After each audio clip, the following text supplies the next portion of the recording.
Magandang araw po sa inyong lahat. Ayan, at nandito po tayo ngayon for today's video. Ituturo ko po kung paano i-operate ang ating ginawang Joss Oil Kalan para po sa mga nakabili na ng ating Joss Oil Kalan. Para po sa inyo ito, panoorin po ninyo ito kung paano i-operate ang inyong mga nabiling kalan. At susubukan na rin natin ang ating bagong in-order na USB connector na hindi na kailangan po ng kuryente. Iko-connecta na lang po natin sa power bank.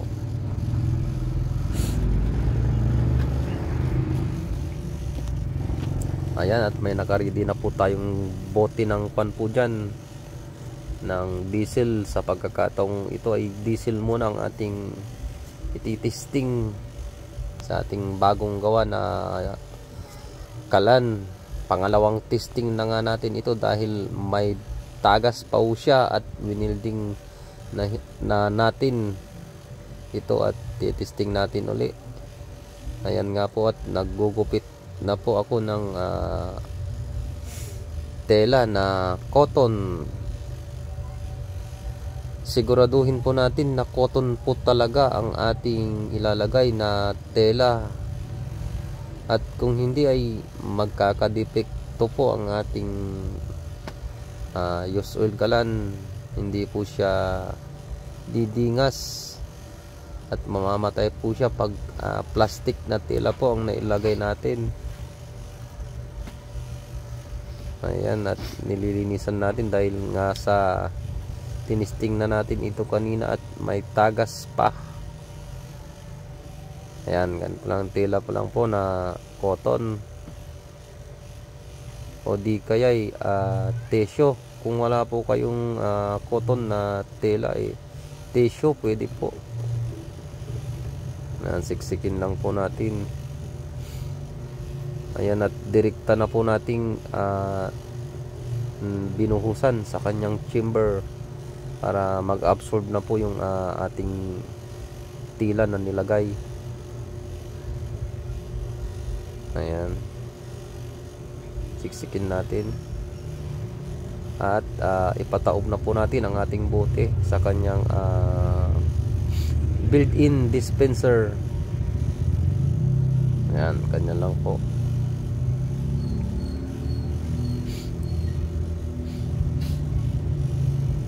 Ayan ang ating nilagay na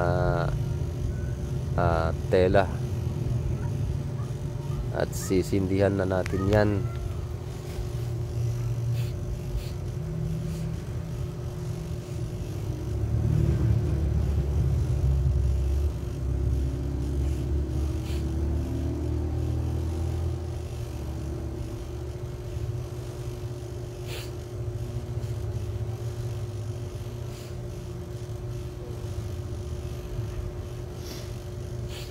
Ayan po, at sindihan na natin.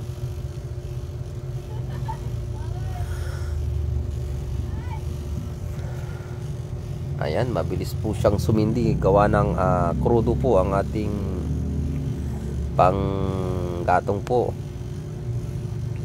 At naubusan na po tayo ng langis na Joss Oil. Ayan, at ang pwede pong panggatong sa Joss Oil Kalan ay diesel, cooking oil na mga gamit na, o pwede rin na hindi pa gamit, at engine oil na pinag-change oilan, at pwede rin po ang kerosene. Ayan po ang mga pwede pong igatong sa Joss Oil Kalan. Ayan, at sinaksak na natin ang ating connector, USB connector sa ating power bank, at ilagay na natin, i-connect na rin natin sa ating blower. Ayan na po siya. Ayan, at maliit pa ang kanyang apoy, gawa ng hindi pa siya ganong mainit, at maya maya ay lalaki din ang kanyang apoy niyan pag mainit na po ang chamber.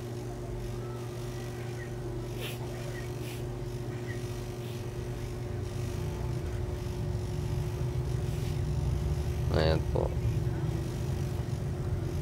Ayan, at dagdagan natin ang kanyang pitin natin ng clockwise para tumulo po ang ating langis o diesel na sa ating chamber. Ayan, pag tumataas po ang ating bote ay nagbibigay po siya ng maraming ibig sabihin idadaloy po ang kanyang langis o kung ano man ang ating nilagay sa ating anong tawag dito, built-in dispenser, oil dispenser.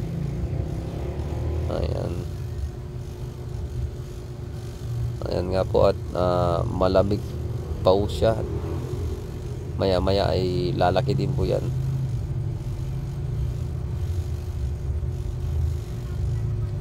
Ayan, hintayin lang po natin.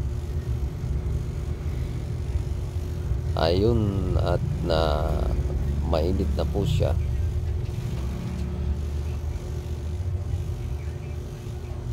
Lumaki na po ang kanyang apoy, at na-regulate na rin po natin ang daloy ng kanyang langis sa kanyang chamber.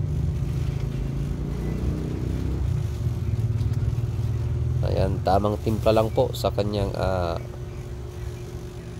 oil control. Ayan, at ilalagay na po natin ang kanyang safety cap. Ang maganda po nito sa ating safety cap ay para po sa mga umaapaw gaya ng sinaing o gulay na may sabaw. Ayan, at hinaharang po niya ang tubig na papatak po sa ating chamber para hindi po siya gaanong lumiyab. At least 80% nababawasan po ang kanyang pagliyab. Hindi gaya ng wala siyang safety cap, napakataas po ng kanyang liyab pag napatakan ng tubig. Ayan na nga po, at babaga rin po ang takip niyan. Maya maya ay babaga na po yan.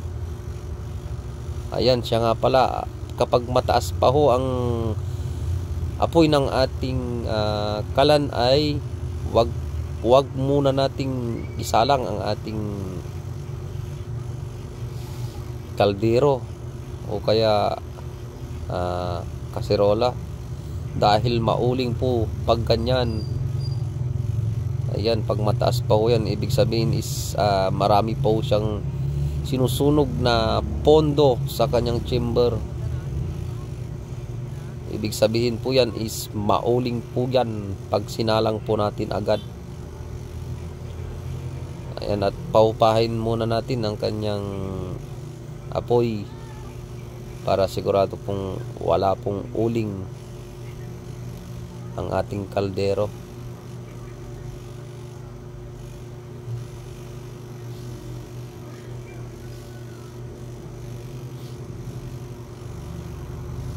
Ayan, at nagbabaga na rin ang kanyang safety cap. Ilagay na natin ang kanyang pot stand galing sa ating lumang burner.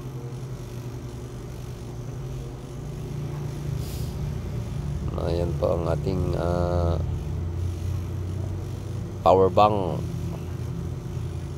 Stable po ang kanyang power, full charge. Ayan, at humuhupa na po ang kanyang kwan. Bawasan po natin ng daloy ng langis para ma-stable po ang kanyang apoy at hindi po siya mauling. Ayan, at bumaba na po siya. Ayan, pag ganyan po ang apoy niya is pwede na po nating isalang ang ating lulutuin. At siguradong wala pong kanyan, walang uling. Ayan, ganyan po ang itsura ng wala pong uling. Wala na pong uling yan pag nagsalang tayo. Ayan, at umaapoy na talaga ang kanyang cup. Talagang napakainit na po yan.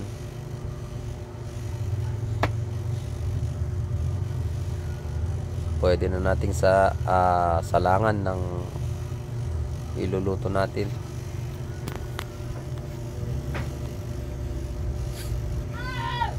At wala na ring tagas ang ating kalan na winilding natin kanina. Pangalawang beses na po itong ating tinesting at may tagas. Sa pagkakataong ito is na-perfect na po natin. Nakuha na natin natumbok natin ang kanyang butas. Natakpan na po siya. Okay na po siya. Ayan, at dagdagan natin uli. Ayan, para tamang tama po ang kanyang apoy.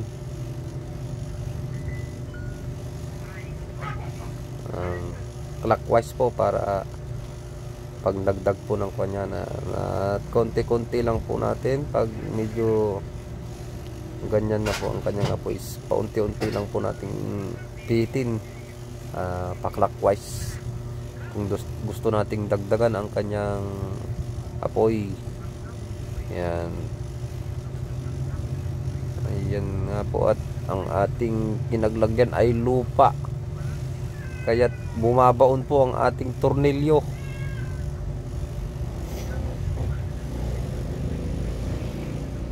Ayan. Ayan na po ang kanyang apoy, at ayan, tamang tama lang po yan. Walang pan po yan pag ganyan, hindi po siya mauling.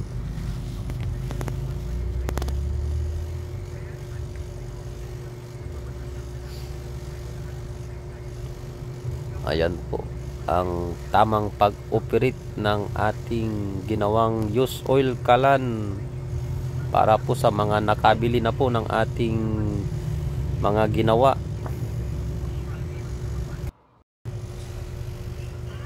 Nagbabaga na po hanggang sa kanyang chamber. Napakainit na po talaga yan.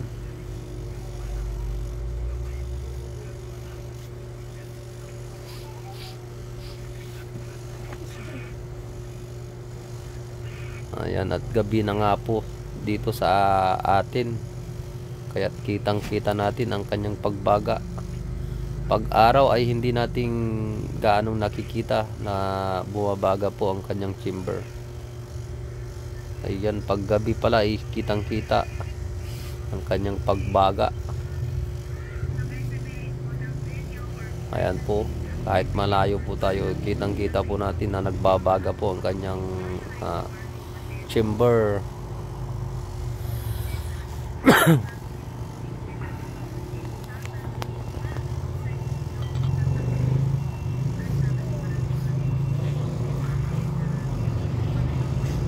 Ayan nga po, at na-sold out na po ang ating mga ginawang used oil kalan, at nakabinta na po tayo ng 12 unit na ating ginawa. At tuloy-tuloy pa rin po ang ating paggawa ng ating used oil kalan.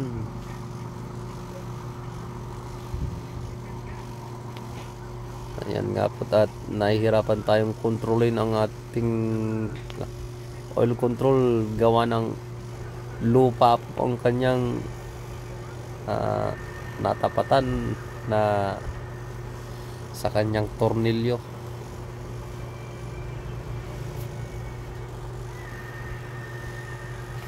Advisable po na ilagay po natin sa patag at matigas o kaya sa semento, mas maganda po, o kaya ipatong po natin sa flat na bagay gaya ng tabla para hindi po tayo magka-problema sa kanyang oil controller.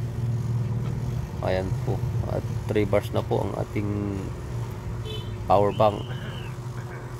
Ayan, at malapit na pong maluto ang ating sinaing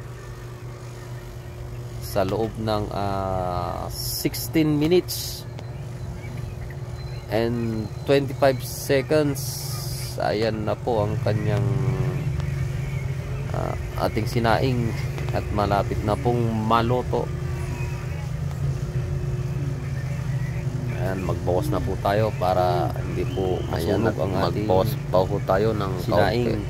Ayan, nagbawas po tayo ng 2 ikot. Humina po ang apoy ng ating kalan. I-check natin ang kanyang ating power bank. Ayan, 2 bars, 2 bars po ang nabawas sa ating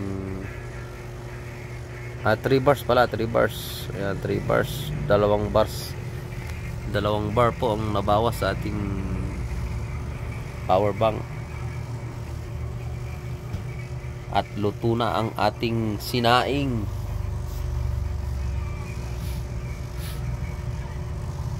Ayan na nga, at tatanggalin na natin ang ating sinaing. Okay na po ito. Sa loob po ng 20 minutes naluto po ang ating sinaing.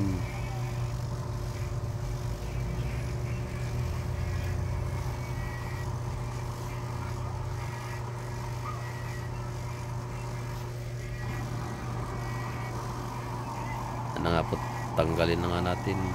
Ayan, napakaganda po ang kanyang pagkaluto.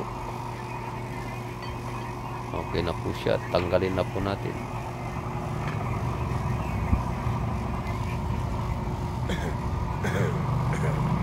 Ayan, at papatayin na rin natin ang kanyang apoy. Ganito po ang tamang pagpatay ng ating used oil kalan. Ayan, at 3 bars pa rin po ang ating power bank. Tanggalin natin ang kanyang cap. Ayan po ang itsura niya pag wala po siyang cap. Ayan, napakataas po ng kanyang apoy pag wala po siyang cap. Ayan, ganyan po kalakas ang kanyang apoy.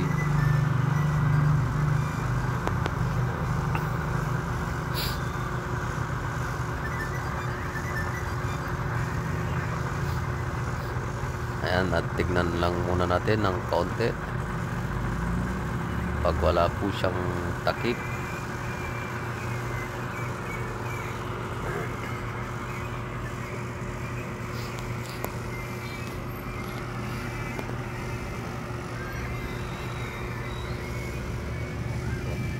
At tanggalin na natin ang kanyang blower. Ayan, para humupa na ang kanyang apoy. At tanggalin na rin natin sa ating power bank.